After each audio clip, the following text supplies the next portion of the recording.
ফুটবলে কিছু সংখ্যা শুধু সংখ্যা না, কখনো সেগুলো হয়ে যায় ভবিষ্যতের ইঙ্গিত। যেমন নাম্বার 19 বা 19। একজন 19 নম্বর জার্সি পরে শুরু করেছিলেন বিশ্বকাপের গল্প, অন্যজন 19 বছর বয়সেই পেয়েছিলেন বিশ্বকাপ ছোঁয়ার স্বাদ। বলছিলাম আর্জেন্টাইন ম্যাজিশিয়ান লিওনেল মেসি আর ফরাসি তারকা কিলিয়ান এমবাপ্পের কথা। 2026 বিশ্বকাপ শুরু হওয়ার বাকি আর 19 দিন। এমন দিনে তাদের নিয়ে কথা বলাই মানায়।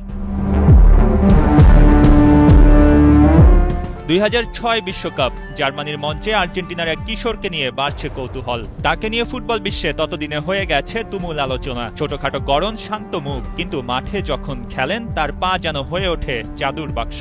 19 নম্বর জার্সি পরে সার্বিয়া ও মন্টেনিগ্রোর বিপক্ষে বিশ্বকাপ অভিষেক হয় মেসির। 75তম মিনিটে মাঠে নেমে এক গোল আর এক অ্যাসিস্টে বিশ্বকে তাক লাগিয়ে দেন। ফুটবল পণ্ডিতরা বুঝতে পারে বিশ্ব ফুটবলে এসে গেছে নতুন এক জাদুকর।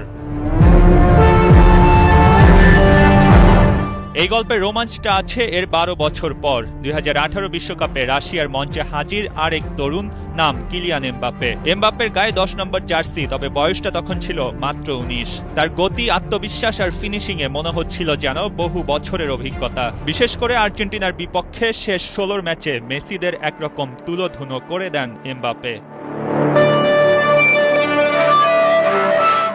ফ্রান্স ম্যাচটা জিতেছিল 4-3 ব্যবধানে। দুর্দান্ত গতিতে আর্জেন্টাইন ডিফেন্স ভেদ করে এমবাপ্পের পা থেকে আসে 2 গোল। আর্জেন্টিনার বিদায় নিশ্চিত করে ফ্রান্স সেদিন পৌঁছে যায় কোয়ার্টার ফাইনালে। আর বিশ্ব বুঝে গিয়েছিল ফ্রান্সের নতুন এক সুপারস্টার জন্ম নিচ্ছে। সবচেয়ে অদ্ভুত ব্যাপারটা এখানেই যে আর্জেন্টিনার হয়ে 19 নম্বর জার্সিতে বিশ্বকাপ শুরু করেছিলেন মেসি, সেই আর্জেন্টিনার বিপক্ষেই 19 বছর বয়সে বিশ্বমঞ্চ কাঁপান এমবাপ্পে। যেন সময় নিজেই দুই প্রজন্মের গল্পকে এক সুতোয় গেঁথে দিয়েছে। একজনের 19 ছিল শুরু হওয়ার প্রতীক, আরেকজনের 19 ছিল বিশ্বমঞ্চে এক অবাক বিস্ফোরণ। আর এদিকে মাত্র 19 দিন পরে 26-এর মঞ্চে নতুন কোনো তারকার খোঁজে চোখ রাখবে বিশ্ব। অপেক্ষা খুব অল্প দিনের।